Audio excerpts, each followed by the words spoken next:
Good evening, Dick. How are you?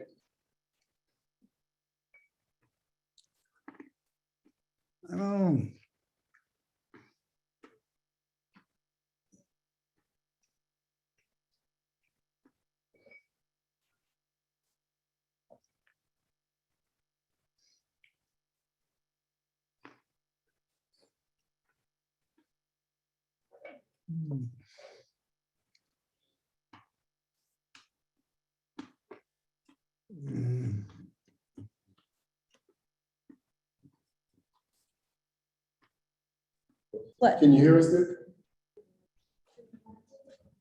I think Dick has his ears on.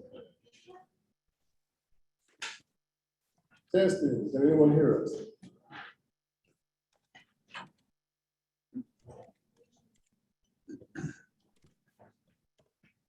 Well, I guess that should be right. Okay.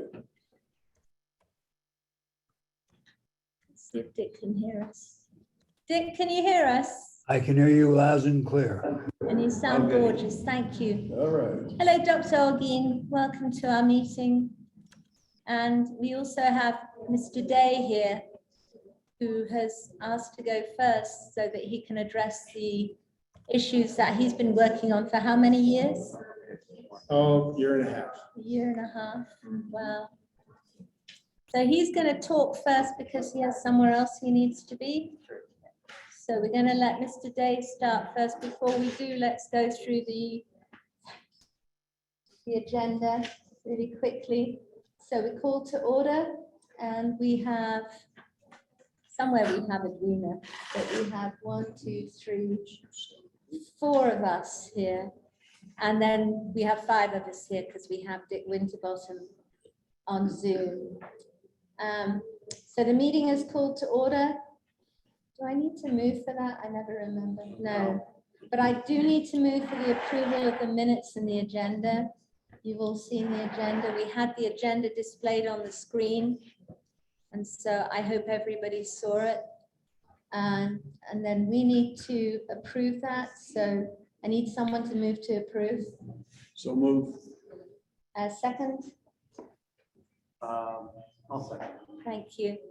And all those in favor? Aye. Aye. Aye. Dick, are you saying aye? Yes, I'm saying aye, and I'm raising my hand too. Okay. We don't have any old business or new business except to say that we haven't started work on the recommendations that we have in mind yet, but we will be. We will be very soon, definitely. That's all we have for old business and new business. And now we have the topic, which is the safe open spaces for. And first of all, we have Mr. Day speaking. Mr. Day, we have some questions on our agenda that might work as guiding questions for you. There's Okay. only 3 of them. How do I make $1 million tomorrow? Is that the first That's question? not answer the that? last one of the questions. Good. I wish it was. Okay, good questions. May I start? Please. Okay. I'm Brad Day. I'm a volunteer, retired business owner, commercial property owner. I got involved with trying to figure out why we could not do a better job of dealing with the homeless problem in Albuquerque. If you own a piece of commercial property, it's almost daily that you have to go pick up trash Sometimes you have to pick up human waste. You have to ask people who are trespassing to leave. I let them stay as long as they don't leave any trash behind. But if they leave any trash behind, the next time I see them, they're out of there. But that's a very tough problem. I have a medical building over here by Lead and I-25. A homeless guy got angry because the ladies in the medical building would not let him come in and use the restroom. Well, they do drug trials in there and they have to keep it clean, you know. And so he proceeded to take a giant rock, smashed one of the employees' windshield in 2 or 3 places, which I had to pay for, which I paid for. Then the next day he comes back. She wasn't at the front desk, so he steals her backpack, steals her car, goes all over town trying to use her credit cards, which was unsuccessful. The lady got her car back the next day, thanks to the police, but scared the living daylights out of them. You know, there's 20 women that work in there, right? Then the next day, one of the homeless guys who panhandles on the little off-ramp for the freeway, he gets high on meth. Guessing that's what it was. He's half naked. He comes over there, starts beating on the windows all around the building. And they had families and children and, you know, they were scared to death. Now, the police did show up in about 45 minutes. The guy was still there. And the officer talked to him, but there was nothing he could do because he didn't break any windows, didn't cause any damage. But, you know, the tenant had to go out and hire International Protective Service, which I think was overreacting, but, you know, that runs about $70 an hour. And they had them sitting there 9 hours a day. So you can do the math. I mean, this is just out of control. And so let's start with the facts. Every 2 years, they count all the homeless people. In 2021, there were 1,600 roughly that they counted. The city of Albuquerque did a count of people who were sleeping on the street, tents or just on the street. There was 413 of them. There's 170 encampments that they counted all over town. Okay. So, you know, the question is, after about a year of research, I came to the conclusion that unless we change the zoning laws, the IDO, which is the comprehensive plan, and put in a new category called safe outdoor spaces, we don't have a prayer of making a dent in this problem. So I got a team together of IDO experts, commercial property owners like myself, and a CEO of a large nonprofit that deals with the homeless. We drafted the amendment to the IDO, creating safe outdoor spaces. We sent it to the city council. 3 of them sponsored it: Bassan, Jones, and Benton. Then it went through a lot of twists and turns through all the meetings, you know, that they had. But it did pass, and it's sitting on the mayor's desk right now as part of a larger bill. And he appears to be inclined to sign it. So we have an amendment to the IDO, creating safe outdoor spaces. Now, what are they? That's where we have a big misinformation problem. when people think of a safe outdoor space or a sanctioned encampment, as they like to call them, what they're thinking of is Coronado Park. Lawlessness, tents, garbage, drugs, killings. I mean, what kind of an image is that? So that's why the people up in the Northeast Heights literally scalded Brook Bassan the other night, because that's what they think is coming. They think the city council has authorized 2 of these things for every district in the city, and there's 9 of them. Well, that's just totally false. That is not true. There's several reasons for that. Number 1, you can only put a safe outdoor space on property that is zoned NR, which is highly commercial. You cannot have them anywhere close to residential neighborhoods. That's number 1. Number 2 is the fact that you can only have 50 people in each safe outdoor space. You can have 40 designated spaces, which will have a tent. There'll be a building that'll have bathrooms, showers, laundry, meeting rooms, so they can get some help when they need it. And most importantly, and if you don't remember anything else I say, remember this: they have lockable storage for their personal property. Now, why is that important? As you probably know, sir, I'm sorry, I forgot your name. Sean, sorry. Sean, the mayor and the chief of police basically tell the officers you cannot arrest somebody for trespassing. Why? There's 3 reasons why. Rohr versus the city of Houston. Jones versus the city of Los Angeles. And Martin versus the city of Boise, Idaho. In all 3 of those cases, because there was not an alternative place for that homeless person to go who was trespassing or who was doing illegal camping in the city parks, which is what we have going on right now.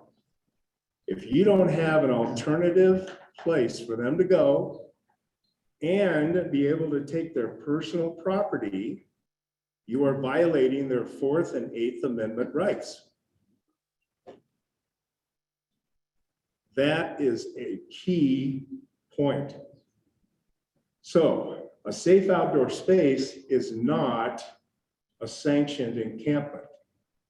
It is a facility that has basic services so that these homeless people can have some personal dignity. How would you like to go 3 months without taking a shower? Or not be able to use the bathroom? You have to go behind a dumpster or God knows what.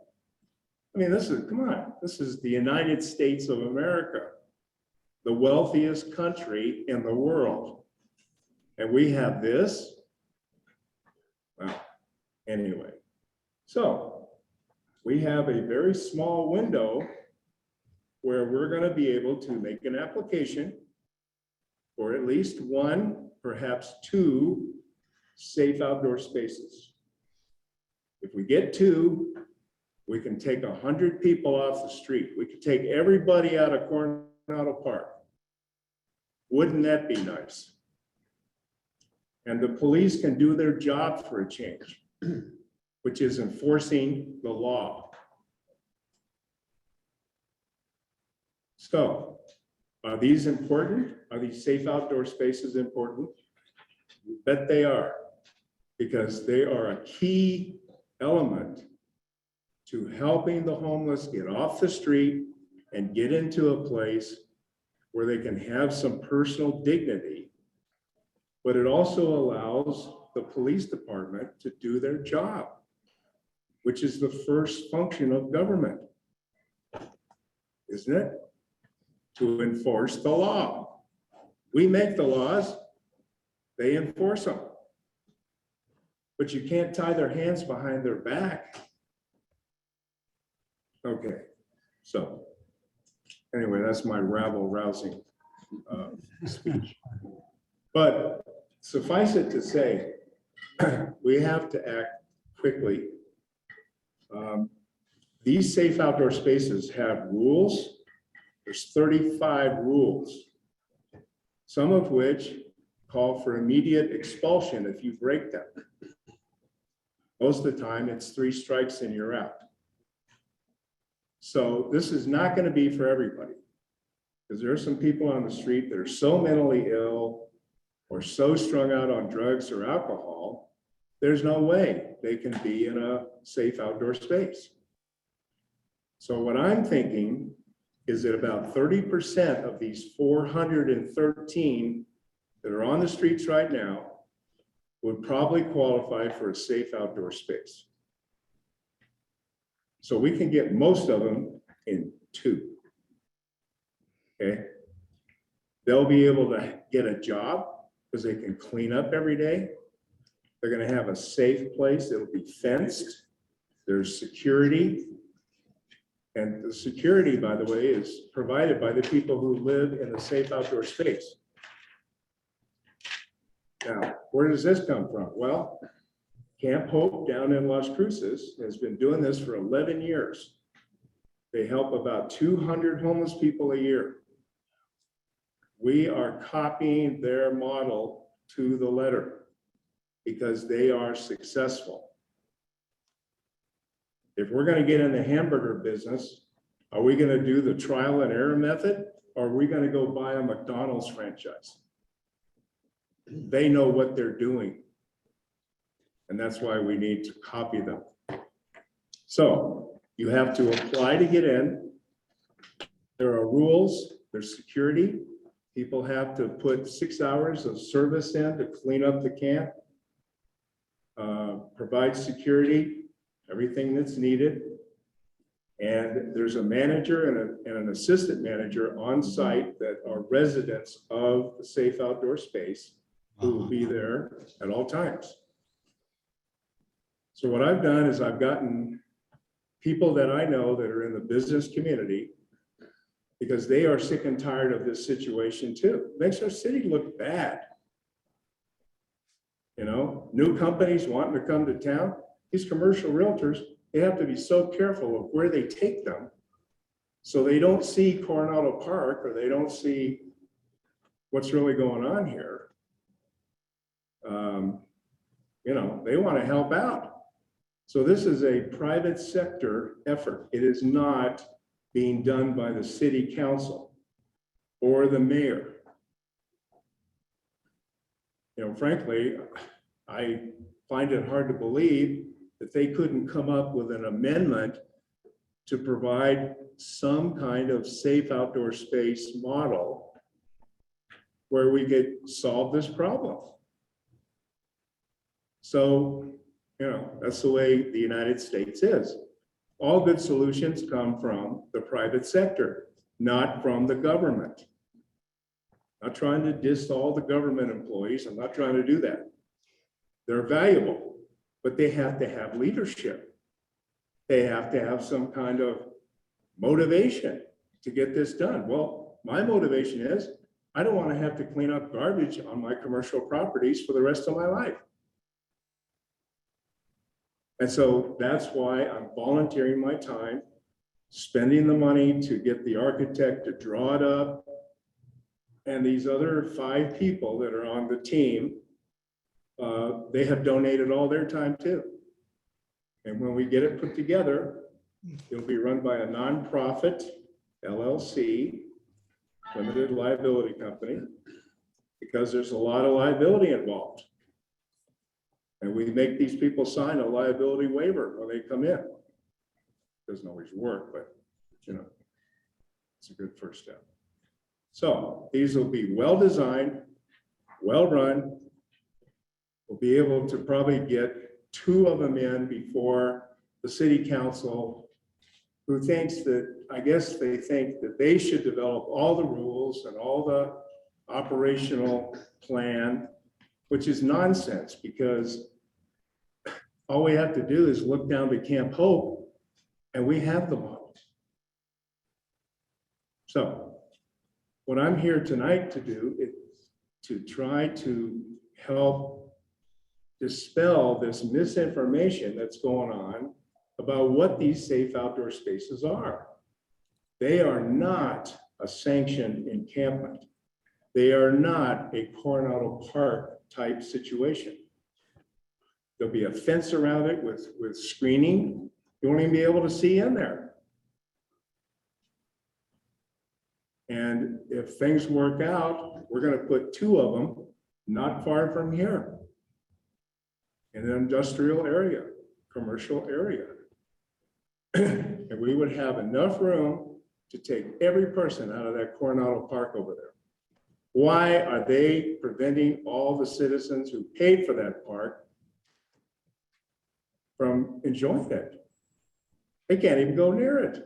I don't know about you, but I'm not walking my dog over there. So, enough. You know, I gave you too much probably. Yes, Just sir. a quick question. You talk about 35 rules in the safe outdoor spaces definition. Where does all that come from? What document is that? Camp Hope. Oh, down in Las Cruces? Yes, I've been down there. So you're using their model? Exactly. I'm buying the McDonald's franchise of homelessness. Okay. That's what we're doing. Now, you're familiar with some of the city's restrictions right now, aren't you? Painfully, yes.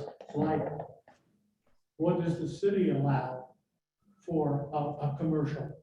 Well, the way it is now is the integrated development ordinance, which is the comprehensive plan. You have to have a section allocated to a specific use. The specific use is a safe outdoor space. Now, they don't have an operational manual that goes with that. Who's they?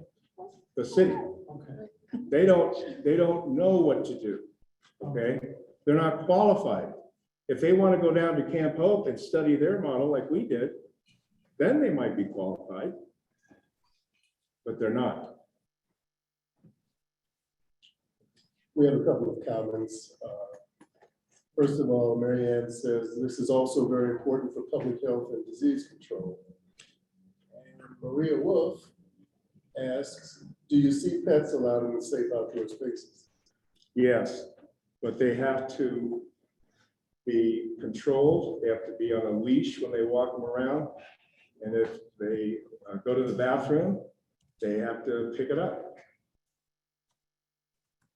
Their pets will be cleaned up after. If they don't, the pet's gone.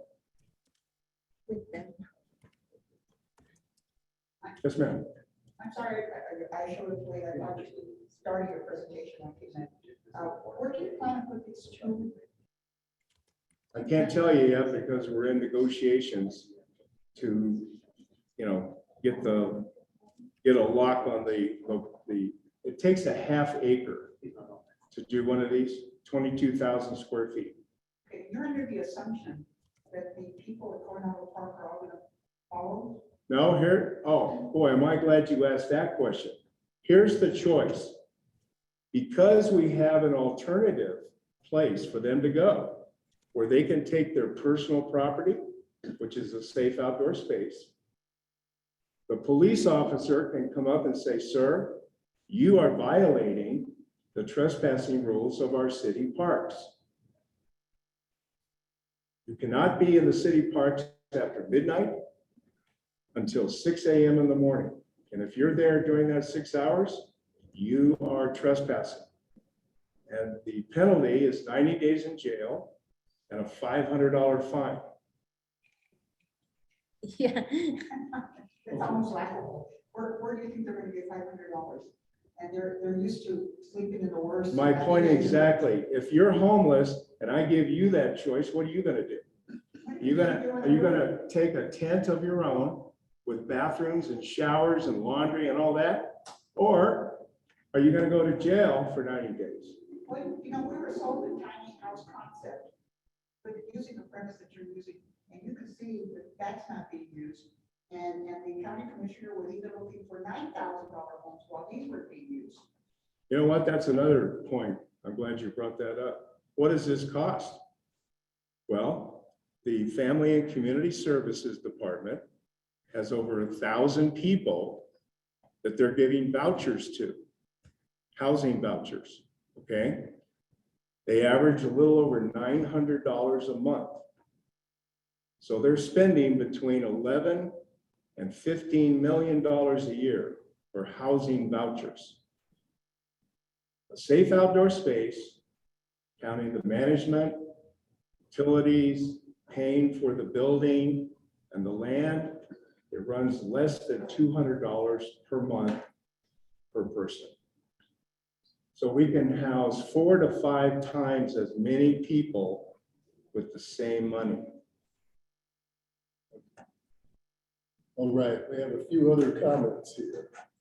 If safe outdoor spaces are located in industrial areas, how do residents access food? The residents of the safe outdoor space, well, just like they do now.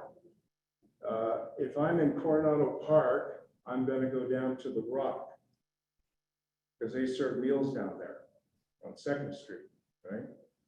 Yeah. Or I might go to St. Martin's. Or I might go, I mean, there's a number of places they can go. They know where they can go to get a free meal. They understand that real well. I'm sorry, go ahead. No, continue. Well, what I was gonna say is, the reason why more of them do not want to go to a shelter is because they lose all their personal property if they get on that bus. They cannot take their personal property with them. So they lose it. Now, most of what they have is, you know, junk. I mean, but it's their junk. And for them to lose everything they have, except what they can put in their backpack, I mean, that's nonsense. You know, that's not right. That's why the police have had a hard time being able to get past these cases that have specifically outlawed arresting people for trespassing if you don't have an alternative place for them to go where they can take their personal property. That's a violation of the 4th Amendment. Seizure of property. Stolen.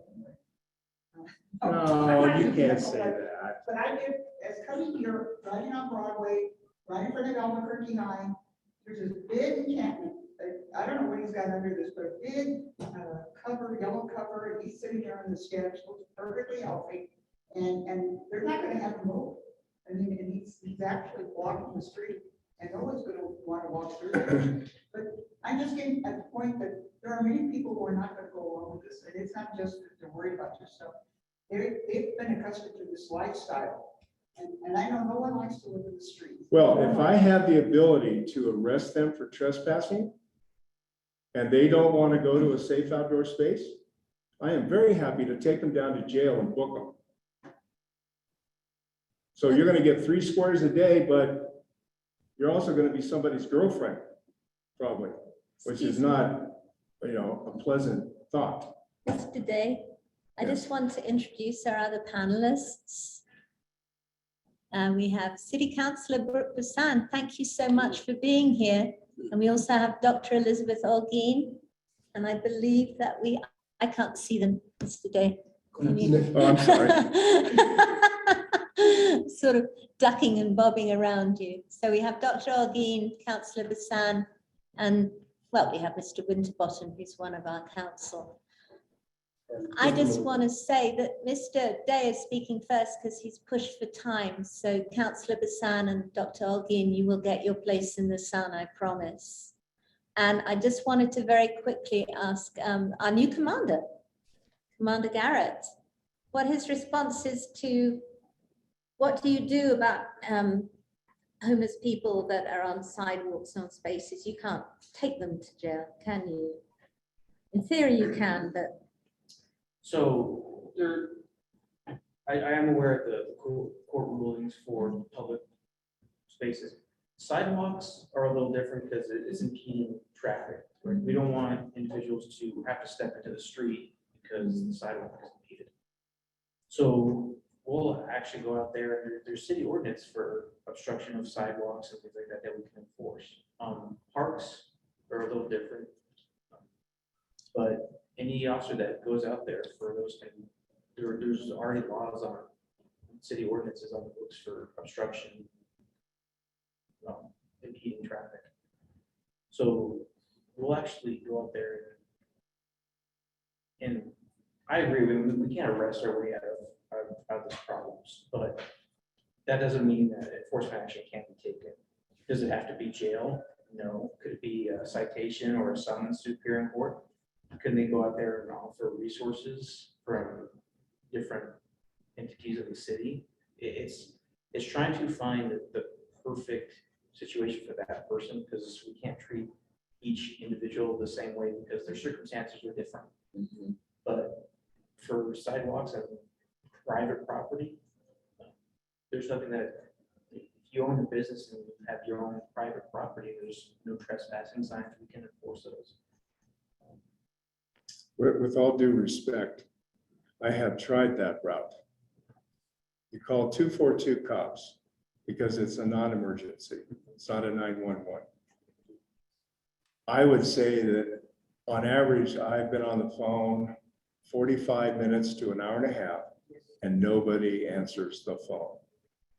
When I did get somebody to answer the phone, one time in the last year and a half, the guy said it's going to be 4 or 5 hours before we can get out there. Now, what the commanders have done is they are very gracious in saying, we'll try to put an enhanced patrol in your area. I just did that with one of my medical buildings. But it's if they have time kind of a thing. And these guys are so busy clearing 911 emergency calls that trying to, count on that is. Mr. Day, your 10 minutes is expanded. I know, 33. sorry. You are an eloquent and wonderful speaker, but we need to move on to our other panelists. Well, I hope I've dispelled some of the misconceptions about what is really going on here. Because we are, now, if the city somehow prevents us from doing this in the city, the county is waiting with open arms. And we're going to have to put them in the county. But we are going to put them because we have to solve this problem. We cannot wait for another year or two. So we have 300 people in Coronado Park instead of 100. They're already starting to encroach on Lava Land Park on the west side. Every park in town has got this problem. Anyway, I really appreciate your time. Mr. Day, just one more, ma'am, if you don't mind. I understand, well, it's citywide, countywide, this whole problem. I live by Harvard Lateral, they try camping out there, I'm in the county, the corporation right next to me. But what about the city bonds? I mean, why can't they use city bonds as a help to help these people do these open campgrounds? Because if the integrated development ordinance does not have the language for a specific use, which would be a safe outdoor space, it doesn't matter how much money you have, you can't do it.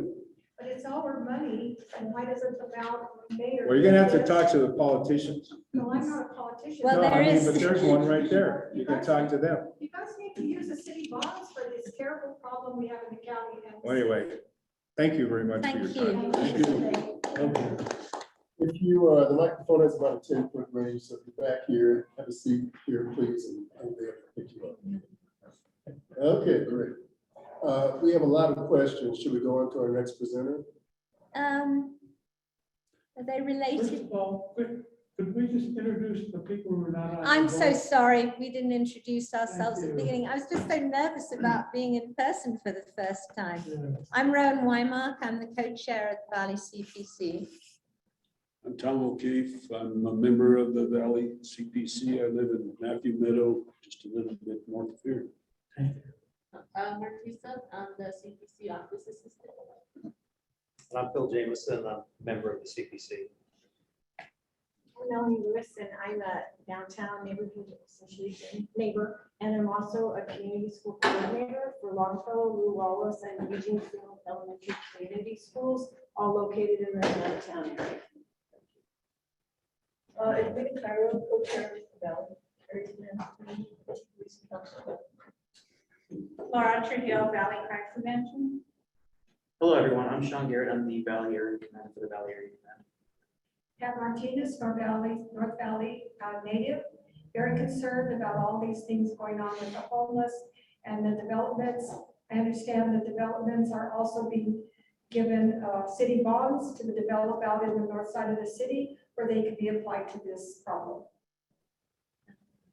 I'm Will Hoffman. I'm a member of the North Valley Coalition of Neighborhoods for quite a long time.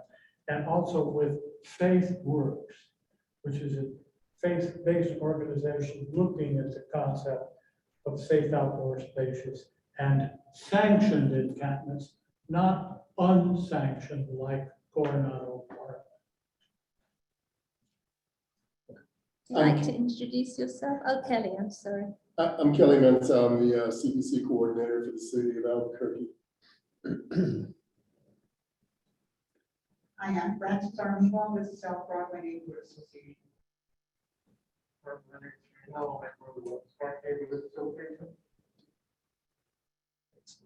Okay, before we go into all the questions and in the interest of time, Dr. I know you have a PowerPoint presentation, Dr. Holguin, but I just want to get a brief reaction from Councilor Bassan about what Mr. Day had to say. Good evening, and thank you for having me. I want to start by clarifying that I am well aware that sanctioned encampments and the definitions, the difference between Coronado Park and a safe outdoor space exist. I know that these safe outdoor spaces are not going to be more replications of Coronado Park. However, I do strongly believe that enough, almost a huge majority of Albuquerque, from all parts of Albuquerque, not just my district, not just my neighborhood, from all over, has indicated that they are not comfortable with the concept of safe outdoor spaces at this time.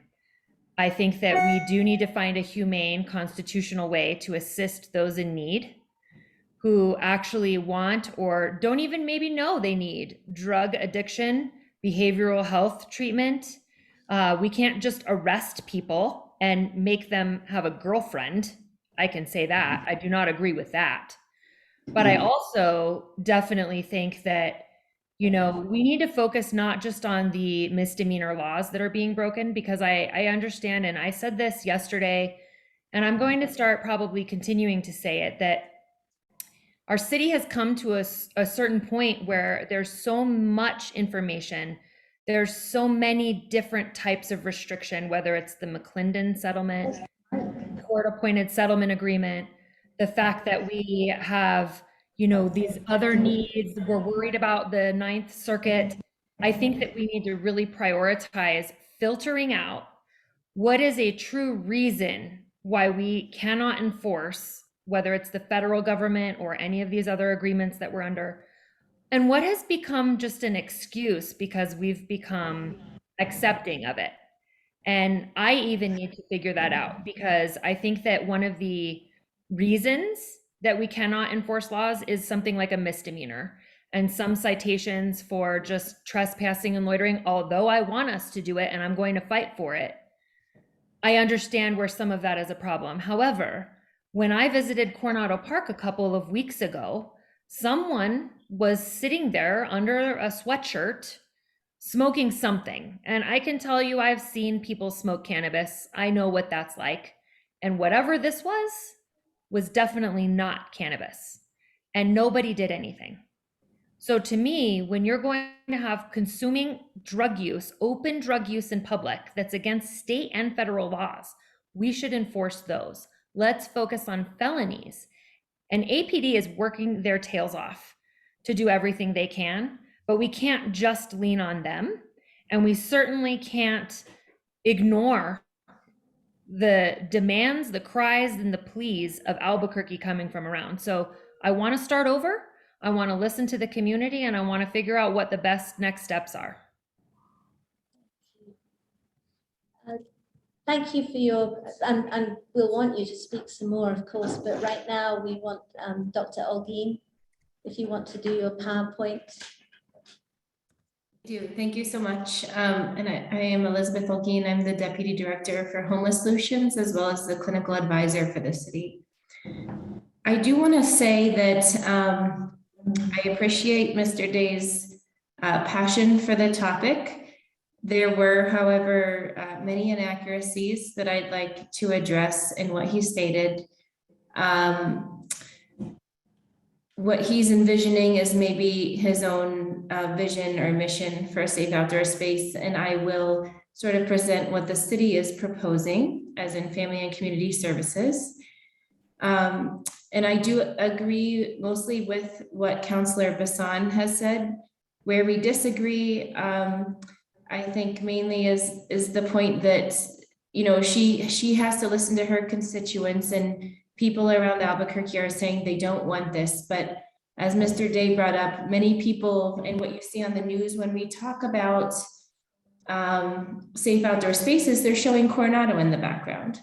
So I believe people's opposition is based in misunderstanding and misconception. So I would urge us all to move forward with a viable solution. And I also want to say, and just acknowledge that we are not saying safe outdoor spaces are the solution to homelessness. It's one of many tools in our toolbox. I like to think of people all along a spectrum, and there's going to be people always at that very kind of lowest beginning point that are not ready to move into housing or into a rehab facility. So what can we do to make it better at that point? It's certainly not Coronado, right? So this is the city's idea to make the environment better for those that are at that point in their life, okay? So I'm just gonna share my screen here.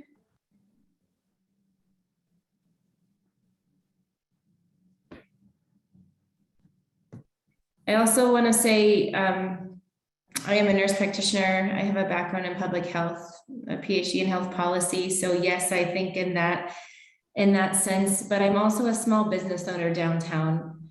My husband has actually been stabbed coming out of a restaurant with chefs by someone on drugs that was unhoused. So and we have to clean up things all the time. So I certainly am thinking of it from the issue from both angles. Just so I think that helps people understand where I'm coming from, and I'm not unrealistic or living in sort of a fantasy environment here. So these are some slides that we actually had shared with City Council, and we consulted a lot, and we had some of our staff and certain city councilors in the past have been able to go to Denver to the Colorado Village Collaborative, where they have 3 safe outdoor spaces in operation. So we consider them subject matter experts and a really nice model to mirror our programs off of, should we do them. So they started there, and they're able to now even obviously still mitigate the impact of COVID, because people aren't sort of super crowded together in different tents or however they might organize themselves now on the streets. They, as Mr. Day mentioned, give sort of an access point to resources like healthcare and case management, job resources, meals, things like that.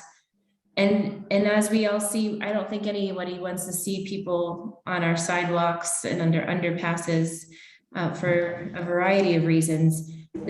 This idea would sort of consolidate everybody and also make it more efficient for people that are providing resources to find their clients. You heard Mr. Day mention his vision of a safe outdoor space. This is kind of a menu of services that can be provided. What the city is envisioning is definitely an opaque fence that is locking. We would actually provide security. I love the Camp Hope model where the campers are serving as managers and security for the camp. But again, to be realistic, our crowd, especially at Coronado, is a bit rougher. So I think it would only work if we had actual security enforcement in the space, at least for the beginning. And then my hope would be to transition to a Camp Hope model later on. So we would provide, there's no building like he mentioned for bathrooms. It would be porta potties, portable showers, hand washing stations, unless an institution like a private business or a church or faith-based organization wanted to open their building up to people to use the facilities. Meals are always provided. Sometimes there are other things provided like electricity or Wi-Fi. Some even do tutoring for families. And I think we're all envisioning this as tents, and that's what we talk about. And those are the pictures I have. But under the umbrella of safe outdoor spaces, there's also safe parking programs. I think we've all seen, especially in other cities, lots of RVs broken down and just parks anywhere. We don't want to have people's cars and RVs parked in our neighborhoods, right? So another option is having an organization that's willing to donate their parking lot to do a safe parking program with the same sort of numbers that Mr. Day mentioned, about 40 to 50 spaces, parking spaces or tents, and then however many occupants are in each family there. So these are some examples from Denver. So as you can see, you don't really see, it obviously doesn't look like Coronado. You're not seeing a mess. Another benefit in Coronado right now, you might walk by and see someone with 20 bikes outside their tent. Lots of litter. One of the regulations in safe outdoor spaces is that you have to fit everything you own inside your tent. The city is actively pursuing a bid to create a safe or a storage program for encampments. So it helps people to either be able to relinquish their items to either go to a shelter or come to a safe outdoor space, because that's a major barrier right now where people don't want to give up their things. And sometimes when they are unhoused, they enter into a sort of a hoarding mindset. I think many of us would. That's sort of natural in that environment. But also getting rid of some of your things is sort of that step towards obtaining housing, because you can't carry all those kind of things into an apartment should they receive one. So we envision also purchasing matching tents. They use ice fishing tents in Denver because of the weather. This is what the inside of a tent looks like. So you have a storage bin. And again, you would get, if you chose to be part of the storage program, you would get a 96-gallon, just our garbage can containers is what that is. And you may strap one bike or a piece of equipment to the outside, and that would be your limit for the free storage for 90 days. And otherwise, you can keep your personal items in a bin like this, little chair. And again, some outdoor spaces have electricity run all the way through. This is the other model. This is Camp Hope in Las Cruces that Mr. Day was speaking of. I actually did go visit as well. So I'm aware of how they run things. I got great ideas from them. I do like their structures that they have, but I also like the idea of just having a little bit of a cleaner look, which raises people's spirits. So I do envision the matching tents. I want to see planters. I saw somebody in the question ask about community garden. I love that idea, and I think those kind of things are absolutely what we're wanting to see in a safe outdoor space. What Mr. Day mentioned about people, just everybody getting out of Coronado and going to a safe outdoor space, that's not going to happen. Realistically, again, we have rules. That's how safe outdoor spaces function. Everyone would need to agree to sign a form saying that they will adhere to all the rules that we are laying out. In addition, this is not a walk-up situation. Not anyone can come in and camp, which again would lead to other issues. So we are asking that anybody who camps in a safe outdoor space is actually referred to us from one of our outreach teams within the city, like Albuquerque Community Safety, or one of our partners that we help fund. A very good one is Heading Home runs Albuquerque Street Connect. So we're envisioning referrals like that. And again, the entrance is locked. There's only one entry and exit point. Visitors cannot come. So this is an example of the rules from the Colorado Village Collaborative. I know Mr. Day mentioned at Camp Hope, they have 35 rules. You will see here that I have crossed off the no substances. And I know that people are going to have strong feelings about this either way. But if you know anything about the tiny homes started by the county, they stated that there could be no substance use. There's 3 homes filled and people are camped outside of it. It is national best practice to house or shelter people before beginning to work on their substance abuse or behavioral health issues. That's why we would allow substance use in the tent, just like any of us would be free to do at our home with nobody knowing. However, there is no drug dealing. There is no drug use outside of the tent. There is no drug trafficking. And obviously there are no weapons, no physical violence, no verbal abuse, no starting fires, no disruptive behavior at all. You can come in if you are impaired, but not impaired to the point that you would create a disturbance, if that makes sense. And again, we try to strive for all of our shelters, the gateway shelter that we're making to be low barrier to allow for the most access to those. So again, yes, pets would be allowed as they are in Camp Hope. We have the city funded security. The campers would be responsible for trash removal, or at least into the receptacles that we provide, and then solid waste would pick those up.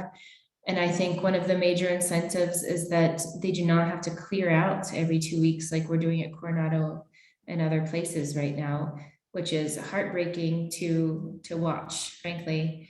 And I did go speak to people at Coronado Park. I spoke to 42 people. 40 supported safe outdoor spaces. They themselves are tired of the violence and the litter. So I was actually surprised, but they were very supportive, and they even with the fact that they would have to give up many of their possessions. So I think that's a good sign going forward here.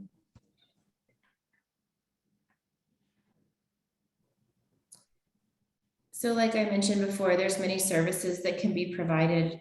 And I have gone out with Street Connect and Albuquerque Community Safety, and I found it's a great service, but we spent all morning climbing down into arroyos and under underpasses to see 4 people who hardly wanted to come out of their tents and speak with us. I think that's an inefficient use of resources. If people were consolidated into one area, there could be a schedule of service providers that come to the location. That way everyone knows when their social worker is coming or case manager, and get the services that are needed, get connected to job training or job opportunities, get onto the housing pathway. And we also have, the city has already funded a street outreach coordinator position housed within First Nations Healthcare. So their job is to really oversee and coordinate and make sure that all the outreach coordinators and outreach providers are collaborating and are not duplicating efforts around the city. So I think that role would be instrumental with our safe outdoor space sites.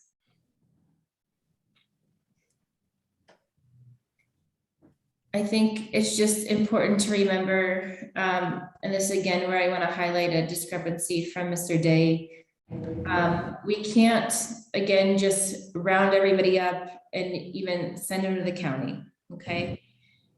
We have to maintain people's civil rights. We have to understand that people have had many traumatic experiences, and sometimes going to shelters is not ideal for them. It's actually very painful, especially the West Side shelter, which, although I'm working very hard to create improvements out there, it's a jail, okay? You can hear the shooting range right there. That's not a great place to go, to stay, when you've had experiences in your life that are hard to deal with. That's why people prefer to camp sometimes. In addition, some people actually do work that live in Coronado, and they stay there because the West Side is too far away and they cannot catch a bus early enough to get to their jobs.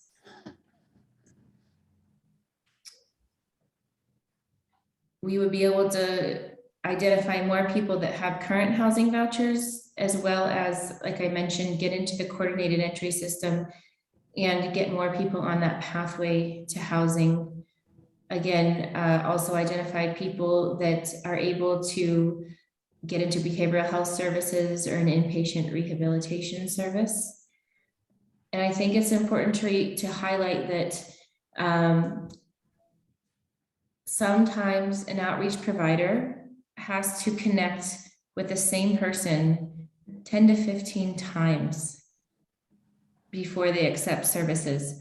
This issue is a lot more complex than many of us ever realized because of their lack of trust and, again, their past experiences. So it's not as easy as like, here's your resource card, go get housing. They don't have the trust or the relationship built up. So an environment like this would help foster that trust and stability for people. And that is all I have. Councilor Bassan, what would be your reaction to that? The way that it's mapped out with such care and attention, does that change your outlook a little bit or not at all, or?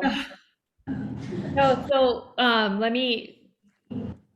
it makes me happy to hear you ask me that, because it makes me think that maybe, anyway, like between the beginning and now, I really thought living lots and safe outdoor spaces was going to be a really strong option for the city of Albuquerque to do something about homelessness. I will say that living lots, I proposed it. I really thought that that was going to be the first step. So it was going to be the lowest barrier. It was something very similar, truly similar, but not in the same location as maybe a Coronado Park, because that's where we could say to people, you do you without hardly anything, but you can't do it anywhere for the city of Albuquerque. That failed the council, and I accept that and respect that. Safe outdoor spaces is a higher barrier, more detailed, more costly, more permanent, more restrictive approach that, although it might work, it certainly has in other cities. It is not temporary. It will not allow for us to just say, if you don't go to a safe outdoor space, you will go to jail. It will not open up the opportunity for us to effectively identify who needs services while also increasing enforcement of our laws. I do have a question for Ms. Holguin, Dr. Holguin, my apologies. If so many people, because I didn't know the statistic you just mentioned when you said you asked 42 people, and 40 of them said that they would go to a safe outdoor space. And I believe you said that that was at Coronado Park, or was that just around? Okay, That was at Coronado, yeah. So I think that's great news to hear. But my question is, why aren't these people taking advantage of other services that are offered? Because there's many other nonprofits. It's not just an option of the West Side Shelter. There are many people. We do have a ton of affordable housing vouchers. We are trying to get them out. So what is going to be the difference, do you think, in their opinion, of why they would accept a safe outdoor space versus one of the other options that is out there? That's $1 million question, and I struggled with that. Many of you may not know I'm sort of new to this position. I started in February. I believe that the reason, I think a lot of it has to do with substance abuse and mental health issues and the ability to have rational thought, to be honest with you, combined with past trauma and not wanting to go to those services. And again, like I've heard from my outreach providers, that you can't just go up to somebody one time and say, here's some services, call them up, go on down. Because there is just a huge lack of trust, or even probably faith in our system. Obviously, we haven't served people super well before. I know we don't have a great housing capacity in our city, which is on trend with many cities in the nation. It's not just our issue. But yeah, maybe they're tired and it's just a complete kind of giving up feeling almost. Thank you for that. I think that that's possible, but I think that what I've gathered by truly trying to open up, and I mean, I've been very humbled recently, everyone, and I'm not ashamed at all. I'm proud that I can say I want to listen to the majority of Albuquerque, and this is not what they want. But I think that from what I'm gathering from a lot of what people are saying to me, and what I want to say is going to be my opinion, and I could be wrong about it, but 40 out of 42 people at Coronado Park say they will go to a safe outdoor space, and I'm not buying it. I'm not buying it because maybe they will, and I hope they would, but a safe outdoor space has a lot more to it than just saying something else. And so I think that that's part of what Albuquerque is expressing some extreme unease about. And so I did see a couple questions about what would I do as a first step, and I had a step. I tried, and I definitely realized that I'm not going to go that route. I'm going to work to revisit other options. So if I had to pinpoint what I want to do now, it's going to be to go back to what I was saying earlier about filtering, finding a way to filter what is an excuse of why we are or are not doing something versus a reason. Looking at successful cities, because, and again, this is another thing that I think is really big, is to recognize that we keep hearing this is a nationwide problem. I agree. Homelessness is a problem that is spanning nationwide, but it is not a problem in every single city nationwide. So let's find the cities that this is not a problem in and figure out what they're doing. And instead of doing something new, let's just do what they're doing. There should be no pride saying we have to come up with something ourselves. Let's copy something that's working and let's implement it here so that we can all feel more comfortable with it and we can make a difference. And then the third thing I would say is I definitely and very clearly have learned that I need to for sure listen to the constituents much more and be really open-minded about everything so that maybe the constituents will have some ideas and we can try what they have, because I'm not an expert in homelessness or addressing it, and I certainly have never claimed to be. So I want to hear from people who think that they have an idea, because even if it's bonkers and off the wall, it might be something we should be open to considering. And then the other thing that somebody had asked was, let me see. Somebody had mentioned a large portion of folks are being evicted because they can't afford the rising rents here. Rents are rising everywhere, and it's awful for many people, whether you're on any spectrum of income. And so, of course, it's impacting the most vulnerable even more so. So we did just put in over $25 million in affordable housing vouchers. I really am trying to work with the landlord community, with the public, with the different nonprofits, with anybody that's providing housing vouchers. We need to find a solution in combination with, I do believe that we should renovate motels. I believe that that's an option. They're a viable working living area where people can go. It doesn't have granite countertops and wolf ovens, but there's a lot of people that would be really, really happy to have assistance to be there. And I think that we need to discover more options that are low barrier, give access to people, while also making sure that we focus on increasing everything we can to increase drug addiction and behavioral health services. And then lastly, I also want to add in that at this point, I think that we need to identify who the drug dealers are. Let's try that. I mean, not who's doing the drugs, who's dealing the drugs. And I'm sure APD is working on that. However, if people are not able to deal drugs as much in Albuquerque or anywhere, then where are people going to get their fix? And what is going to change after that? I just want to respond to some of your points. I also, I know that's what they told me at Coronado. I was encouraged by the positive response. Do I believe they all would go there? No. I'm also, a fan of law enforcement. My husband was former APD. I know how hard their job is. Yet I'm also a proponent for, there's going to be people, I'm not denying, there's people that just aren't going to do it. They're not going to do anything. They are doing bad things, whether they're housed or unhoused, right? So yes, I believe that the city is attempting to take steps towards increased enforcement right now. They recognize the issue, and I'm glad to see that those discussions occurring. As far as Councilor Bassan talked about, let's look at what other cities are doing. I had a very great meeting with somebody who runs an organization called Community Solutions. They have an initiative called Built for Zero, and it's to have sort of like an effective zero rate of homelessness.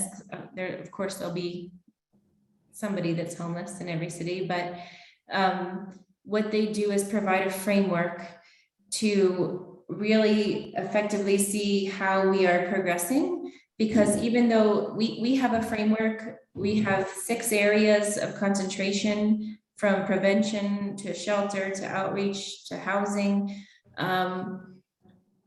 But they help to analyze, like, maybe you're doing all these really good things, but are all these really good areas making the impact you think they are? Maybe not. So we are looking into rejoining. We had joined in 2018, and then COVID occurred and it sort of fell by the wayside. So I am going to revamp those efforts and start attending workshops and hear from cities that are similarly sized with similar homeless issues, so that we can begin to learn from each other and start making some real change here. And that initiative is also supported by the county and by UNM. The last thing, we are actively searching for a motel or hotel to convert into, these are not transitional housing units, these are actual permanent housing units, efficiency apartments, and they would be required to have 40 hours of services each week. There for the residents. And we also had an amendment passed that our department, Family and Community Services, would have sort of some administrative oversight to those locations, so that people cannot begin creating sort of not great environments for people to live in. I think those were the main points, and we're very grateful for we have about 15 million in new housing voucher money that we haven't had in the past. So I'm actually leading a group to create a strategy about how we're going to spend that and make it most effective, and couple those housing vouchers with case management, which is an absolutely essential tool, as well as things like landlord mitigation funds to help pay security deposits, other fees, things like that. So we're really looking at the entire picture and putting this housing voucher money to the most effective, efficient use we possibly can. And we'll have that plan ready to go by the beginning of the fiscal year, which is July 1st. Actually, we have some new comments and questions. Is that right, Mr. Mensah? So Yes, we also have Mr. Molina. we also have Mr. Molina, who's here representing Councillor Benton. So Mr. Molina, he is his policy specialist, is that right? Is that the title? Yes. So Mr. Molina, if you have anything else to add from the point of view of Councillor Benton, now is your moment. Hello, everyone. My name is Nathan Molina, policy analyst for Councilor Benton. Unfortunately, he couldn't make it in tonight, but I did want to attend and listen to the presentations, and it's been very good. I see the points made by Dr. Holguin and Councilor Bassan. Councilor Benton is, as one of the sponsors for Safe Outdoor Spaces, is really just looking for a way to help the city with the homeless issue with Coronado Park. Coronado Park has been something in the district that's been happening for over 10 years. And it's something that he doesn't agree with. And although, much of the discussion tonight is, even with the safe outdoor spaces, it's not a silver bullet to cure, or fix Coronado Park. We have to look at different measures, and I know that Councilor Benton is committed in looking at different ways and opportunities. I just want to say that Councilor Benton is always looking for different ways to approach and fix, try to help fix the homelessness in Albuquerque. Affordable housing remains one of his top priorities as well, and he's a big advocate for that. But this is a great discussion, and thank you. Thank you, Mr. Medina. Do you want to go through the comments and questions, Mr. Mensah, or me, as I can read them, whichever one you prefer? It's strictly up to you. Strictly. I'd like We to might have ask some questions from the room. We have questions here. Yeah, we also have questions here. So anybody that has a question? I'm wondering, with Councilor Bassan and Dr. Holguin, maybe 2 months ago, Pete Donnelly published in his blog a proposal by two ladies, I've forgotten their names, but they suggested that rather than have tent cities, which have a lot of shortcomings in terms of living there during the winter or big storms that we occasionally get, to build a campus that would have dormitory type housing and facilities for cooking and bathing. And it would be rather large. It wouldn't be 18 of them. There might just be a couple, but it could accommodate everyone who wanted to participate in that. And I'm wondering if either of you are aware of that proposal, and if you are, what do you think of it? I can respond first. I was actually not aware of that article. It sounds like a nice idea. Again, it's kind of where the funding is coming from. That would be a little bit more expensive than safe outdoor spaces. And a lot of times we're met with opposition from surrounding neighborhoods for any solution. That's what people, I think, need to understand. we are even, I'm open to anything, honestly. Like Councilor Bassan, I'm not a homeless expert. I have a huge background in public health, the social determinants of health. So I'm well suited to think about this in a very systemic way. However, which I think is a benefit, but also a drawback sometimes. We're looking at things like converting the top floors of parking garages for people to stay in for additional shelter. I love the dormitory idea. I think what we need to stress is that the city or government in and of itself can't do it all. We can't. We never claimed to be able to. What we are conveners, we're partners, we're funders. I would love to come speak with anybody who has an idea, has the initiative to start something and support them in any way that the city can. We need other ideas. We need other options. This is an incredibly huge, complex issue. And it cannot be solved in one way. There's a million different reasons why people have ended up homeless. I may have missed. May I respond to that real quick? I had a question as well. Sir, are you talking about Judy Young's approach? I've forgotten their names. That sounds familiar. That might be it. Okay. Well, and so I definitely have heard about it. It's definitely on my radar for an option. My concern is, given that people are opposed to safe outdoor spaces, which would house potentially maybe 40 people, I don't know how people would actually feel about a much larger capacity dorm with a whole bunch of individuals with high level needs, probably inside. And if we're concerned about managing a 40-person location, how is that going to look? So when we're talking about needing to plan more for any options and people are really uncomfortable with a lower level of that when it comes to capacity, nothing else added to it, I'm just talking population, then to me, that is something that I imagine might be another high concern that we'll end up hearing about.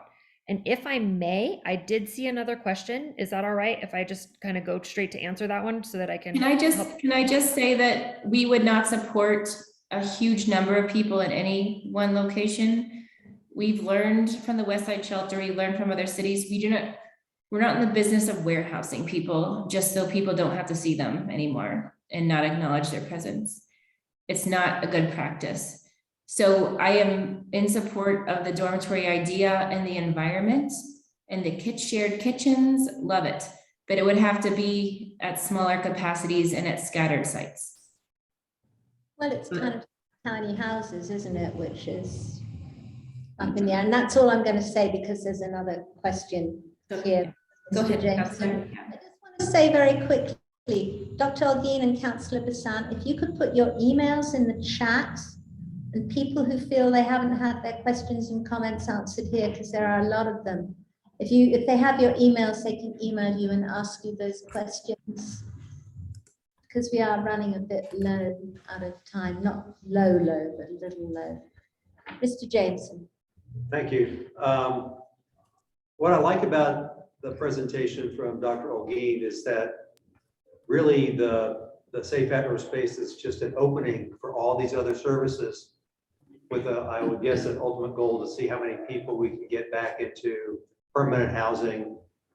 What I didn't hear from her is from places like Colorado where she's looked at it, if they have any data on how many people are actually moving out of the villages on, and into more permanent housing. And that's my question. My comment about this whole issue is that to me, it's really just a public safety issue. I'll start with the police since that's our business. I think for the police going to Coronado Park and dealing with a lot of drug users and the craziness on the street doesn't feel safe for them. And certainly for what I've got from a lot of people I've talked to, and they're not in the Northeast Heights, they're all over town, is that this is just another example that makes Albuquerque feel unsafe. That these people are basically out of bounds and they're not sort of living in a stable, lawful kind of way like we want to. And we have to think about solutions like the safe outdoor space or whatever it is to more efficiently move people into something that makes also the people who are homeless feel like they're part of the community and they're in a safe place. Because that's the third constituency, is just the people who are homeless, which is a shifting group all the time, which I guess includes domestic violence victims and teens and veterans and mentally ill and just everybody. It's not all a bunch of crazy chronic homeless people. That's what I have to say. Yeah, I think, you know, what we can make, and I think it's a good practice to, if you agree to be a resident or camper of a safe outdoor space, you must be actively working towards housing and employment. It's not just to sit around and have s'mores all day. Okay. It's not like, here's your home now. Again, this is not a permanent solution. It's not a good solution for someone to live there forever. This is for the people that are in the roughest spot that they could ever be in. And it's a place to get them out of that and on the pathway to stability. Ron? Yes? Yeah, but Melanie's next and then you, sir. Hi, yes, I'm very happy to hear about the increased money for vouchers. As a community school coordinator, I've worked with numerous families this year who have become homeless, and it's been very frustrating to obtain vouchers for them.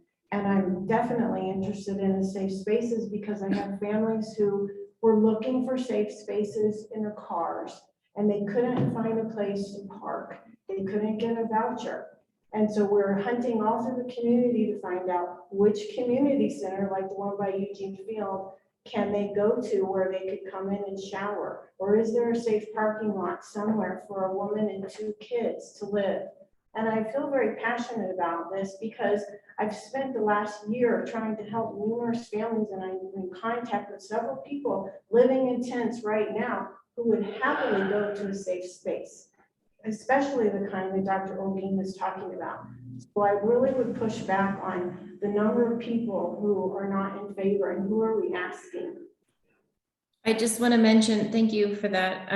I was able to visit APS administration and those that specifically work on the McKinney-Vento initiative. And we were able to hear from a mother who is currently unhoused, and the stress of going from couch to couch, house to house, how her 2 boys were dealing with it in school is just, again, incredibly heartbreaking to see and think about your own kids or myself as a mother being in that situation. So we just want to have the safe outdoor spaces are a tool and are going to be helpful for some people. For others, they're not going to be. But it's for some. And I think if we can keep finding solutions that are good for this group and this group and this group, pretty much that sum is going to end up being almost the whole. And then, Doctor, if I can add to that, in many ways, I agree with a whole bunch of it, but it's originally when I went down this path with all of the impressions and planning and working on the legislation, safe outdoor spaces were never going to be an option for mothers and children and families. It was not going to be it. So this is where we do need to work. But the safe parking housing, but we need to work on the affordable housing vouchers. We need to look at other opportunities and other locations. So we're in agreement, yeah, but it wasn't, absolutely. safe outdoor space is not where we were going to put the families and children that are living in cars. That's something else that we were working to identify and put into a different location that would be safer for all of them. Well, safe parking programs do serve families for that very reason, so they don't lose their car, and they can get gas vouchers and other things like that. But The city does also operate a wellness hotel, which is specifically for families, because we don't want families out at the West Side Shelter. We want, it's a bad crowd. We want kids to be close to go to school, parents to be able to go to their jobs, which is specifically why we made the choice to not have families there and open up this hotel and continue to fund it for millions of dollars, because it's the best thing. So we have over 300 people in there right now. And it's my impression that we're looking at opening another one. So we recognize that there is a need for families to have somewhere safe to go, that they can park their car at these wellness motels. Right. So, I mean, they're not going to lose their vehicle. This is where we need to still consider that. But to me, we're talking about two different things when it comes to a safe outdoor space and helping families and children in need. I agree with you, Councilor Bassan, that I would not want to see, and I don't think we've ever envisioned families in the safe outdoor space in the sense with the tents and things like that. But I have seen many cities that have families stay in the safe parking program, especially if they have an RV, because they'd like to stay together in that way with their property. But I agree with you that I think a wellness hotel is ideal. I apologize, People don't choose but that. we're running towards a hard close here. And so there's a gentleman in the audience that has a question, and I really feel we need to get through at least some of the questions and comments. Don't forget to post your emails in the chat so that if anybody wants to pursue the questions and comments they have, they can email you directly. But the gentleman has a question. Yeah, it's not a question, share a lot of information. I was at the Gateway Center meeting in the basement of the convention center 3.5 years ago. It was very well run. We had a small group of 30 people that was had a lot of synergy and stuff. One person was a drug counselor, had a good perspective. The biggest thing we started with, I mean, number one is you're dealing with 4 groups of people. You're dealing with true homeless, you're dealing with people with alcohol problems, with drug problems, and mental illness. That all gets grouped, everybody thinks it's homeless. Where I was working before, I had stressful days. I'd go across the street in the park and I talk to people and hear all their stories. One person said, yeah, I've got a job, but I can't make enough to have an apartment. You know, and so the stories are all over the place, the needs are different and everything. The big thing that we came up with was that in order to be successful, you have to have the services there for them that they need. You don't bus them anywhere and things like that. So in the end, everything in the beginning got all wrapped up on what the location was going to be. That's all the media focused on. And actually, when they came into our group and they wanted to film and talk, I'm the person that stood up and I said, now is not the time. We have a good discussion going on here. I do not want it disrupted. I'm disappointed in the media that all you talk about is a location. And I said, I'm sorry, the time is not now. They left. People in the room thanked me, the moderators thanked me, and we continued on. So in the end, where we came up, where we had all the services, and then we had 5 locations, it came up to be the Gateway Center over at Locust overwhelmingly. That was the biggest matchup that occurred out there. I just got back from San Diego. Imperial Street for 13 blocks is awful with homeless and trash and big tents and all that stuff going on there. It looks a lot worse than what's here right now. It doesn't make this any better here. One of the success stories was Salt Lake City. What they did was a motel, but then they had a building next to it with the services that were there. And when they did that, they created their own kind of mini community to be able to do that. You know, with that, as far as funding, I think they should take the money for marijuana and use the funding for homeless and take care of the situation. When Denver started with the marijuana, they got $100 million. They put it to public education. The other benefit of that was that the opioid rate went way down in Denver or in Colorado, so that really helped with that. So I'm not sure what's going on. I try to find out what's going on with Gateway, and it's really difficult to find out any information. I'm hearing they're going to open something beginning next year. It may be women first because they're most in need. But I'd like to go out and look at the buildings out there because I think where you talk about But what we talked about, that it would be a transition. You first bring them in, match them up to services, then help them to get a job, then you could have some housing on the campus there, and eventually get them to subsidized housing. And one of the benefits of having the whole community there was that someone could come in and see, I can get from point A to point D. They have hope and they can see what's going there. So I'd like to get involved again. I can't work for the city because I'm retired with para, but I would like to work on the issue. It's something I wanted to, but I couldn't for 3 years on there. But that's kind of the basis of everything going on. First of all, please make sure you email me. We'd love to have your help. I'll just briefly say that the Gateway Shelter is just a piece of the entire Gibson Health Hub that's already operational with 3 accredited hospitals, 8 tenants total.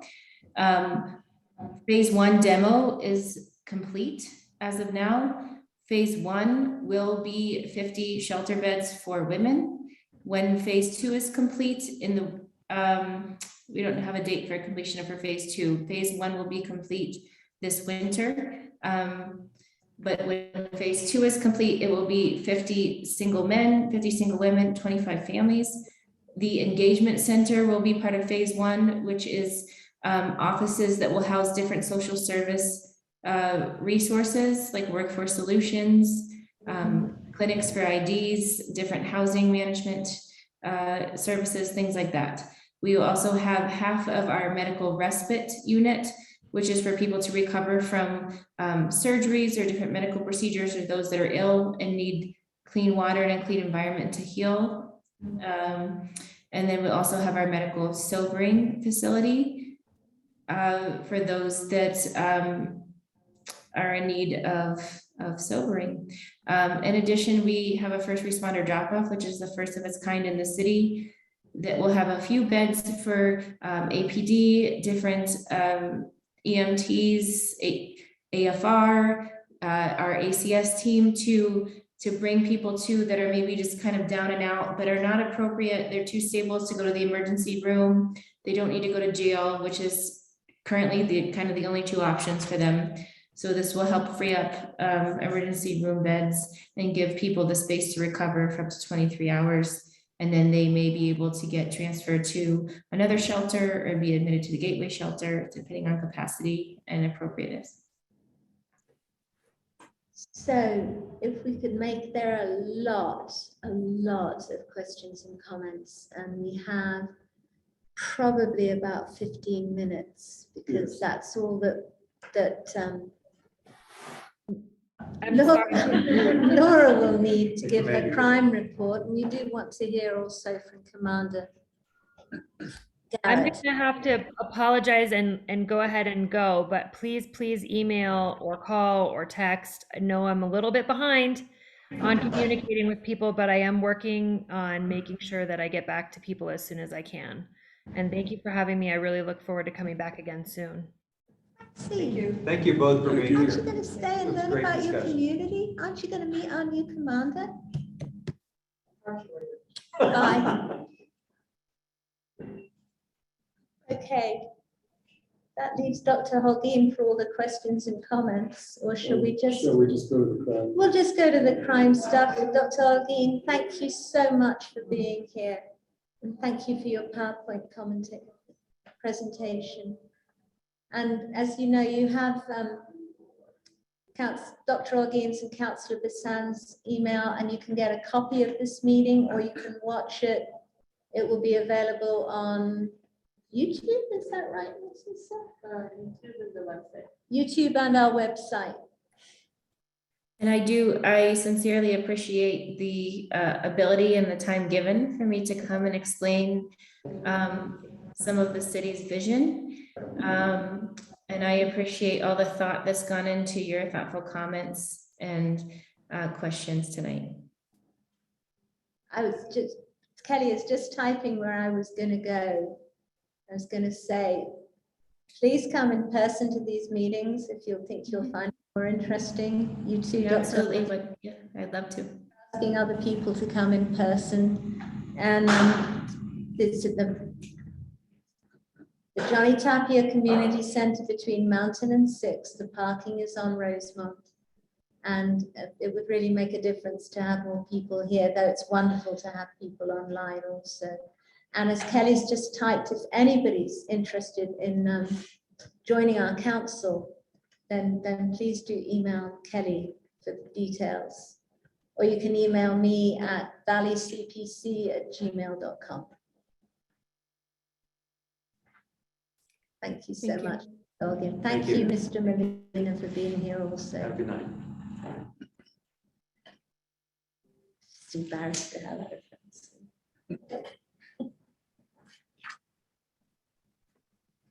So we move on to the next section of our meeting, which is our community issues and concerns. And first of all, we hear from Ms. Trujillo with a crime report for the month. Okay, I have the property crimes for the whole Valley area command from 5/16 to 6/16. There were 22 commercial burglaries, 14 residential burglaries, 28 vehicle burglaries, 47 auto thefts, 26 recovered vehicles, 1 robbery by carjacking, 5 commercial robberies, and 2 robberies by gunpoint. And before we ask for any questions or concerns on any of that, I'm going to let Commander Garrett introduce himself to everybody. So, good evening, everyone. Again, my name is Sean Garrett. I'm the Valley Area Commander for the Valley Area Command. Just a quick kind of little bit about me. I've been with the department since 2006. Patrolled every area of the city on patrol. Cake suppression officer, I was a burglary detective, promoted to sergeant. I did, again, patrol, went to internal affairs, did critical incident review team, which is use of force, the way we used to kind of handle it. After that, I promoted to lieutenant. I went to the Foothills Area Command, again, patrol in the foothills. I actually became the Foothills Proactive Response Team Lieutenant, which is similar to our downtown team here. And from there, I moved over to our Metropolitan Crime Lab where I was working on our NIBIN gun casing ballistic information for those kinds of cases. So this is my second week in the Valley Area Command. I've worked here as an officer and as the lieutenant. When I first got promoted to lieutenant, I was here in the Valley. So thank you for giving me the chance to introduce myself. I look forward to working with everybody and making the Valley Area Command one of the top area commands in the city. Well, we look forward to working with you. Thank you so much for being here tonight, and I hope you got some useful and helpful information about safe open spaces. Yes. Thank you. Thank you for being here. Laura, 47 car thefts, is that normal? For It just the whole sounds Valley high. Area command, there were 47 auto thefts And that's the normal. from the 1 month period of 5/16 to 6/16. That just So sounds territory starts where from, where some. It's Pretty from the river to the freeway, city limit to city limit. Rolling. It's a big area. So, I've only been coming for about 4 months now, but when I get these statistics, I don't know what to think about them because I don't know how they compare. Like, I don't know if there's a trend, if there's a trend line over a year, there's no trend or whatever. So if that can be incorporated into the reports in the future, maybe I think that'd be helpful. Okay, Rowan, will you email me, meet with your Yes. people Yes. and find out exactly what you want right. me to run? That way I know for every month what you're Well, expecting. one alternative is Matissa. Are you putting all of the statistics in the meeting, the entire list? No. So we'll have the entire list minuted, so we can talk about it when it comes up and compare 1 month to the other. Yeah, Does that that also make means sense? that we have to go back to months to see sort of how things are going. We'll just make sure some And people's if, last if month's that, minutes. if Laura doesn't keep it that way, then, I understand that. Well, no, we Just a can ask. question. Have you heard the downtown Albuquerque newsletter? Downtown Albuquerque. It's called the Dan, it's the downtown Albuquerque newsletter. So have you heard of it? Yes. Yeah, it's very good. I used to give data to Peter Rice for some things, but he has a lot of information. He even counts the number of tents in the homeless areas and everything. It has a lot of data, it has a lot of information of everything that's going on downtown. Be very easy to see it in the paper on there. It costs $10 a month, so I think it's $10.79 with tax. It's published Monday through Friday, except for federal holidays. You'll get it in your inbox at about 6 o'clock in the morning. Yeah, I depend on it when it comes in my It's a email. lot of great information. You Okay. really know what's going on in businesses, why something didn't work, what happened. Downtown area newsletter. Sorry, Downtown area newsletter. downtown Albuquerque newsletter. That how Yeah. it is. But it does cover the specific area. It's really only downtown. Yes. So if you live outside, it's, I It's think it also goes, like Manal. I think he goes up to Wells Park and over to, I know he covers Wells Park. Yeah, usually the data goes up to Manal. Oh, does he? Yeah, like the traffic circle area there, Okay. kind of in that area. You haven't had any accidents reported there, have you, at that traffic circle? Oh, No, oh, it's awful. I know that they take some getting used to. Roundabouts, they're I mistaken. actually, I would like, there's the FTA website that has a great diagram, it has a video. I'd actually like to stand in the traffic circle and hand out maps on how to do it, because it shows like this person doing right is a smiley face. This person isn't getting in the circle, so the person behind is not upset. I mean, it's really, it's basic, it's basically whoever gets in first, has priority, and if you're the same, then the person to the right, that's it. I had a car this far away from me the other night. Well, yeah, they got the speed. So if you have, I'm trying to remember how this works. If you have a car in the traffic circle and one behind it, and the first one puts on a brake, it's rear-ended. Whose fault is it? So usually the person who gets rear-ended is the, for lack of a better word, the victim. Most of the time, Right. it's the person who does the rear-ending will be found at fault. Because they should Better have to a take safe proper space. look at. all that. Okay. Yeah. That's the danger of that roundabout. We do have one APD specific question here.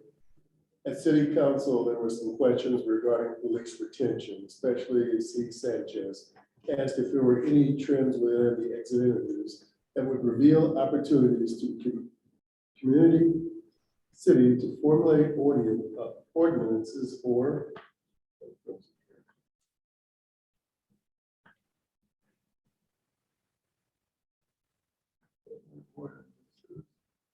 programs to help in this. Another question that some community questions members have is regarding the tiers.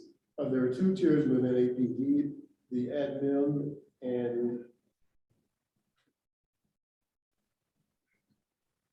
and the higher levels of chief, detective, etc. Are they separate from police in the field? Has it been like this forever? Is it common in cities? Is this part of the retention problem? A lot of questions there. Sure. I'll talk about the retention first. So this isn't unique to Albuquerque. It's a nationwide concern that we're seeing right now for police officers. It's, before we would lose officers to different departments.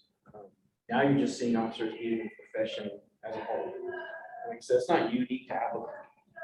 Anywhere you look across the country, they're down officers. I was in Chicago earlier this year, and they've already lost over 400 officers this year. They have a 12,000 man department, but that's still a lot of officers.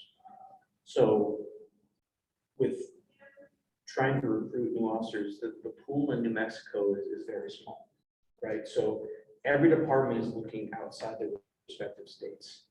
And if you're, it's great to be a candidate for a police officer because you look at departments and go, well, what are you going to offer? What's your pension? What are my benefits? And you have to be competitive because we're all fighting for the same group of individuals that want to be police officers. So that's why you see, Santa Fe raising their pay, Rio Rancho, APE, ECSO. You look at Texas and Colorado and Arizona and their packages. So that's kind of, like I said, it's not an Albuquerque problem, it's a nationwide thing right now. So it's difficult. It's difficult to recruit right now. I think the department does a very good job with, I still think our retirements are some of the best in the Southwest region. That attracts a lot of officers here.